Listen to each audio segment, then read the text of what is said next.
Hello guys, what's up? Welcome back to another video. My name is Joseph Kraus. Today we're going to talk about Trump, Donald Trump. I voted for Trump. It's no longer I'm going to vote, I want to vote. I voted for Trump. I went and I voted early in New York State and I voted for Donald J. Trump. And I urge you to also vote for Trump. Now, in order to vote in America, you have to register to vote. It might be too late in some states or maybe in all states to vote to register, but if you can still register so you can vote. And if you are registered already, go and vote early because you never know. On the election day, you might be busy, you might not make it in time, there might be technical issues, many things happen. That way, if you get it out of the way early, worst case scenario, if you can't do it today, you can do it tomorrow, you can do it every day. In certain states, in New York, you can already vote now early. So check the websites, .gov, whatever, vote, any website where you can go, locations. Let's vote for Trump. So the thing is, people might wonder, why would I vote in New York for Trump? First of all, it's just to show patriotic support, right, for Trump. But also, we need to help him win the popular vote. So there's electoral vote and popular vote. So every person that votes, even if you don't live in a Republican state or in a swing state, it still helps a lot, because at the end of the day, as he say, we have to make it too big to rig. Okay? Plus, you never know. New York might not go Republican now, but there's always point something percent that it might happen, or in the future it might happen, because New York has been becoming more and more Republican. So everybody needs to show their strong support. Okay, so now today we're going to talk about one of the reasons again why I support Trump is because here in New York, the migrant crisis, as they call it, has been terrible. There's like everybody, everywhere you go, it feels like you are in South America, where everybody speaks Spanish. You're like an immigrant in your own country, and to me, it's even harder because I'm already an immigrant in my own country. But on top of that, most places where I go, everybody speaks Spanish and the culture is Mexican. Now, and it's really hard because other people, like people who were born American, they might have access more to exclusive clubs and, like, friends and family that are not Mexican. Me, the average person, or maybe in a way at the moment a little bit less than the average, all my neighbors, all the schools, everywhere I go, everything is Mexican. When I say Mexican, I mean South America, right? Like all Puerto Rico, all the countries. So when I went to high school to learn English, literally every single student was speaking Spanish. Even the teacher spoke Spanish. So it was like, where am I? Should I learn Spanish or should I learn English? And they're taking off a lot of resources. I still have not been able to go to school, and they get scholarships to go to college and everything. So we spend so much money on them. I mean, just here in New York now, in the last year, I did some research here before I started the video. Now, I'm not editing this video or do any professional research, but anybody can go and make some quick research. It cost for New York 12 billion with a B, $12 billion this year alone to pay for the migrant, to pay for their hotels, to pay for their food, to pay for everything, which is a crazy number. That money could have, hundreds of New Yorkers could have gotten $1 million for that. You know what I mean? A million has a thousand. A billion has 1,000 millions, right? If I got it correctly. So like 10 1,000 people could have gotten $1 million in New York.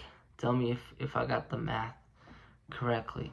So it is absolutely ridiculous. And where do you think that money comes from? It doesn't grow on the tree. They cut other programs like the library, and the library in New York doesn't just offer a library. The library is much wider than that. It offers career service, English classes, GED classes, computer classes, all these things that is important.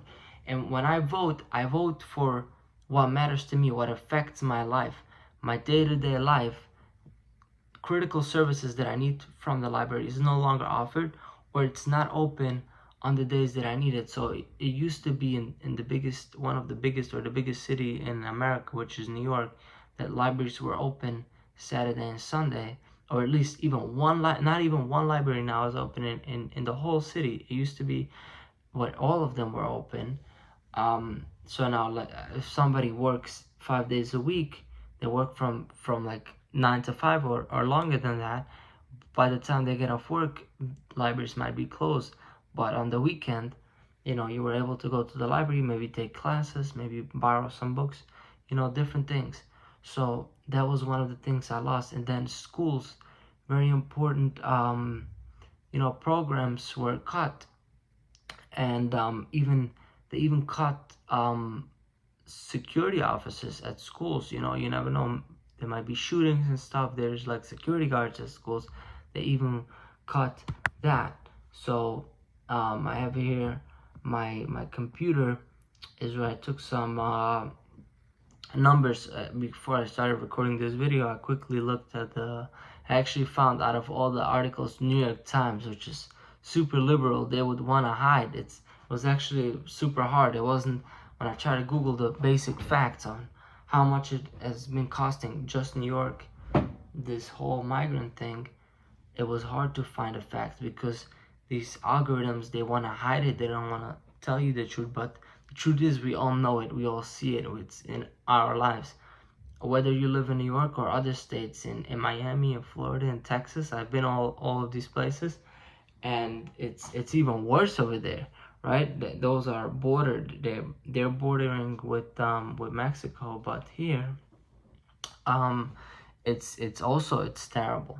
And if you haven't seen it where you are, it's gonna be the issue. The problem is gonna be coming to your town soon, and not too long. So we need to vote for Trump to stop the madness. Okay. Let me see.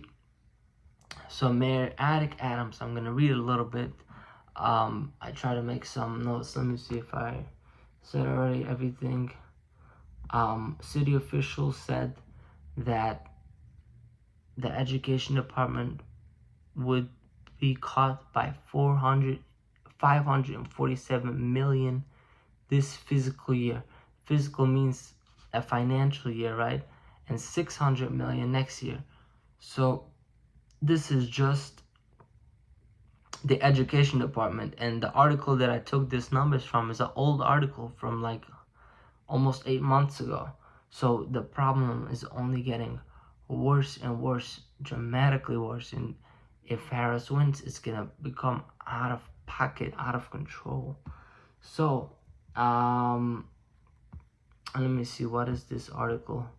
I think I actually said everything that is in the article. I'm just gonna start reading it. Mayor Eric Adams announced painful budget cuts to New York City services on Thursday that would freeze police hiring and close libraries on Sunday, and warned, see, when this article was written, it said Sunday. Now it's actually Saturday and Sunday. And I don't keep up with all this news, and it's also hard to find information on this, and this is not really my job. Maybe it is, but now I just make these quick videos. But it goes much deeper than that. Like, they probably closed entire libraries. Or actually, I spoke to a librarian about, I want a specific book. She said, yeah, we can't get this book because we have very big staff. We cut the staff. Freeze police hiring and close libraries on Sunday, and warned that more cuts would be necessary without additional funding to manage the migrant crisis. So see, we need federal funding, which this, if does get federal funding, who does that affect? Everybody, all the taxpayers from all the 50 states will be paying for that. The budget cuts would bring the number of police department officers below 30,000 for the first time since the 1980s, slash the education department by $1 billion over 2 years, and delay the rollout of composting the Bronx and Staten Island, one of the mayor's signature initiatives to address rats and climate change. The cuts would also weaken the popular programs, summer schools, and universal pre-kindergarten. Mr. Adams said in a statement that he had to make cuts across city agencies in response to the rising cost of the migrant crisis, slowing tax revenue, and the ending of federal pandemic aid. No city should be left to handle a national humanitarian crisis largely on its own and without the significant and timely support we need from Washington, D.C. Today's budget will only be the beginning, he said. By the way, the last part, this wasn't really relevant to this is more about, the politics, whether New York does get federal funding or not. But who is not helping at the moment New York from the federal side? Kamala Harris administration, right? So this is just from a New York perspective, and she's not helping any of the other states. So she's leaving the border open, but then not helping any of the states. So that's why I'm voting for Trump. And if you don't like it, fuck you. I don't care. I speak my opinion. I speak what I see and what it affects my life. And I believe how people feel is generally how many people feel. They're just afraid to say it. So I'm not afraid to say it. I got nothing to lose. So that's why I say I vote for Trump. And I'm going and support Trump and ask you to vote for Trump. Let's go with Trump 2024. So another point that I want to say is that you just saw me read. So I don't know if I've ever was reading that much before on camera, but you see how my English is, just out of curiosity, those who know me. But also what you see is that I need help. I need all these library programs were not available to me and still not really available. And this is a live example how this crisis is hurting my education and growth. So thank you for watching the video. Please subscribe, follow me on Instagram. Have a good day. Vote.